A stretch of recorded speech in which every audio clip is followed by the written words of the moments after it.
Hello student, myself Sandeep Chaube. Welcome in SST class. Student, today we discuss about the geography first chapter. Then let us start.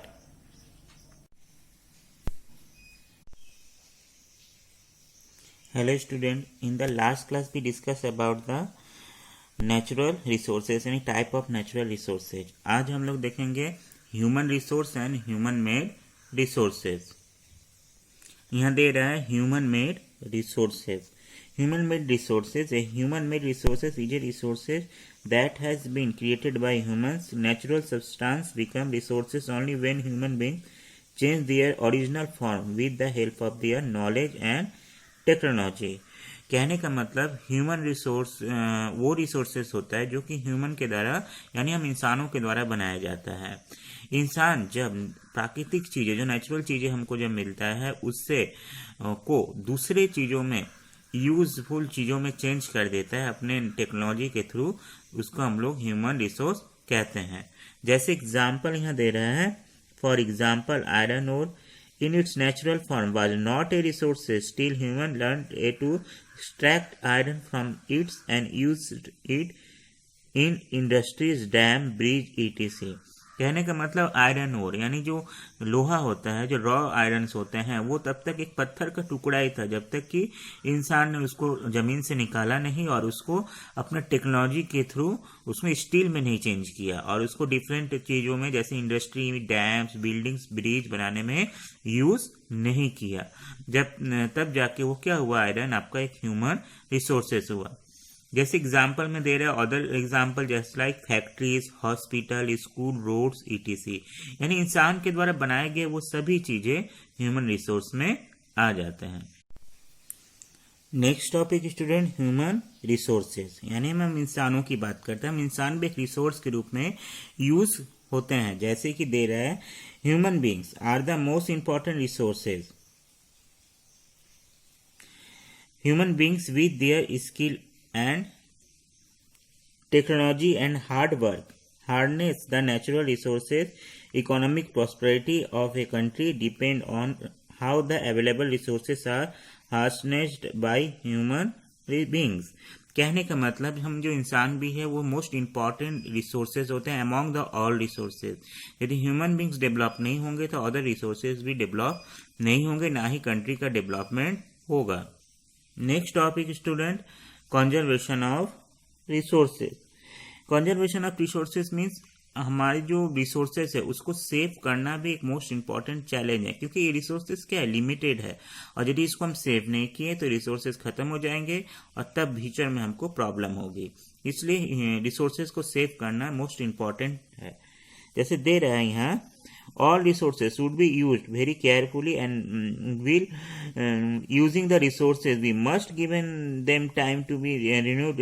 If we are not carefully, then renewable resources will become exact and end also from the natures also. For example, petroleum is a fossil fuel which is formed by the remains of plants and animals which were under the earth for millions of years. The heat and pressures converted them to petroleum. Petroleum is an important resource for means of transport and industry. कहने का मतलब जो भी resources हैं वही resources कभी ना कभी खत्म होंगे. जैसे ही वो रिन्यूएबल, सब रिसोर्सेज रिन्यूएबल नहीं होते हैं, बहुत सारे रिसोर्सेज नॉन रिन्यूएबल भी होते हैं और ये कभी ना कभी खत्म हो जाएंगे. जैसे एग्जांपल के रूप में पेट्रोलियम दे रहा है. पेट्रोलियम क्या है, एक तरह से फॉसिल फ्यूल है, जमीन के अंदर मिलता है. एक रिमेन्स प्लांट और एनिमल्स के रिमेन्स होते हैं, पर ये देखा जाए इसको बनने में मिलियंस ईयर्स लगते हैं. और जब इंसान उसको निकाल के इसका यूज करता है तो तब जाके वो एक तरह से रिसोर्सेज में चेंज होता है. पर देखा जाए तो ये इतने इंडस्ट्रीज, ट्रांसपोर्टेज के लिए मोस्ट इम्पॉर्टेंट है, पर ये यदि एक बार खत्म हो गया तो दोबारा नहीं बन सकता है और इसको बनने में हजारों लाखों साल लगेंगे. तो इसलिए इसको सेव करना, इनको सही से यूज करना रिस्पॉन्सिबिलिटी है.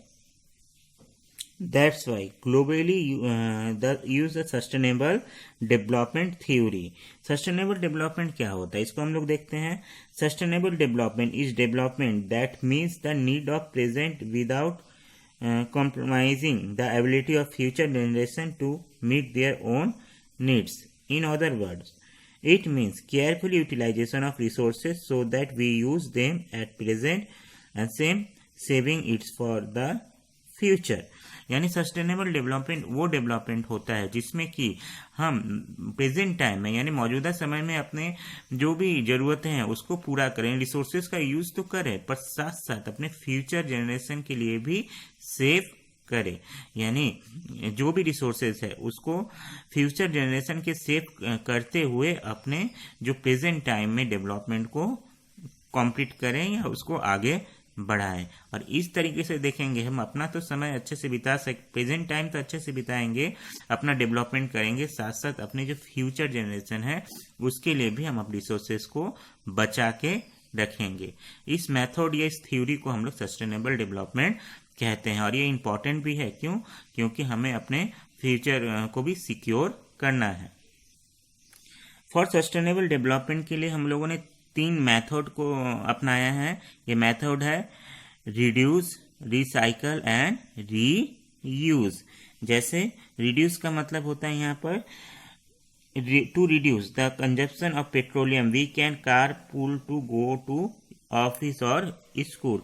कहने का मतलब जो रिसोर्सेज है उसको कितना से कितना कम यूज कर सके। इसमें एग्जांपल एक हम लोग देते हैं जैसे पेट्रोलियम का।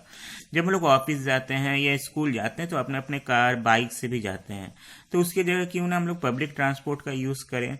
अभी तो पॉसिबल नहीं है पर देखा जाए जो नॉर्मल टाइम में हम लोग पब्लिक ट्रांसपोर्ट का यूज कर सकते हैं और अपने अपने बाइक या कार की जगह हम लोग पब्लिक ट्रांसपोर्टेशन का भी यूज कर सकते हैं, जिससे कि पेट्रोलियम जो प्रोडक्ट है उसका सेविंग होगा।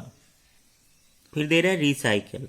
The old news and magazines can be recycle and different kind of paper can be created out of it. कहने का मतलब रिसाइकल यानी जो चीज़ें उसको फिर से हम लोग दोबारा यूज़ कर सके। जैसे कि आप देख सकते हो पेपर का, मैगजीन का एग्जाम्पल लेंगे, हम लोग फेंक देते हैं पर इसी पेपर और मैगजीन का हम लोग दोबारा यूज़ करके दूसरे पेपर्स बना सकते हैं, दूसरे चीज़ें बना सकते हैं। जैसे कि आजकल तो जो प्लास्टिक्स होते हैं उसको तो बैन किया गया, पर भी जो भी प्लास्टिक जो बॉटल्स हैं, अदर चीज़ें हैं, उसको हम लोग रिसाइकिल करके हम लोग रोड्स बना रहे हैं, अदर चीज़ें फिर से उसको बनाया जाता है। तो इस तरीके से हम लोग अपने रिसोर्सेज को सेव कर सकते हैं। जैसे रीयूज। नेक्स्ट है waste water from the RO plant can be use to water the plant at home. अब इसमें रीयूज में देखेंगे अपने घरों में ही हम लोग यूज कर सकते हैं। जैसे कि देख सकते हैं जो पानी होता है जिसमें कि आरओ प्लांट से जो वेस्ट वाटर निकलता है उसको हम लोग ऐसे ही ड्रेन कर देते हैं, पर उस वाटर को यदि हम लोग सेव करके हम लोग प्लांट्स में या अदर चीज़ों में भी यूज कर सकते हैं। देखा जाए सम प्रिंसिपल ऑफ सस्टेनेबल डेवलपमेंट। हम लोग ने सस्टेनेबल डेवलपमेंट देखा, हम लोगों ने 3 थ्योरी देखा, sustainable development, reduce, recycle and reuse. अब देखेंगे सम प्रिंसिपल यानी सम मेथड जो है सस्टेनेबल डेवलपमेंट के लिए क्या है, इसको देखते हैं। फर्स्ट दे रहा है minimize and reduce the depletion of natural resources. यानी नेचुरल जो रिसोर्सेज उसको कम से कम उसका यूज किया जाए, उसको रिड्यूस किया जाए। रिस्पेक्ट। सेकेंड है respect, take care of all form of life that is both plant and animal. यानी जो नेचुरल जो भी चीज़ें हैं उसको हम रिस्पेक्ट देना सीखें, प्लांट्स लगाएं हम लोग ज़्यादा से ज़्यादा, एनिमल्स जो है उनको हंट ना करें, यानी नेचुरल नेचर्स को सेव करें। Third, take care of environment by changing attitude towards the use of soil, water, air, etc.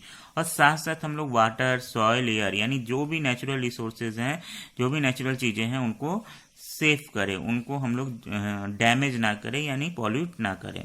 Fourth, allow the form of life flourish on earth that is conserve the diversity that exists on अर्थ। यानी जो हमारे natural जो भी places हैं जैसे forest है, Pond's है, reverse है, उनको हम लोग एक तरह से उसमें इंटरफियर ना करें। वहाँ पर जो नेचुरल जो हैबिटेट्स है, नेचुरल नेचर जो नेचुरल जो इकोसिस्टम है उसको हम लोग ग्रो करने दें।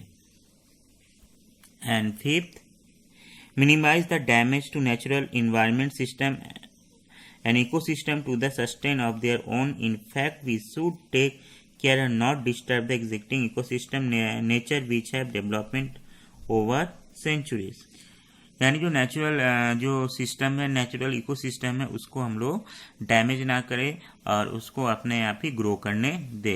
इस तरीके से स्टूडेंट हम अपने जो नेचर है उसको हम लोग प्रोटेक्ट कर सकते हैं और सस्टेनेबल डेवलपमेंट कर सकते हैं। यानी अपने प्रेजेंट टाइम का डेवलपमेंट के साथ साथ अपने फ्यूचर के लिए भी हमको अपने रिसोर्सेज को सेव करना पड़ेगा।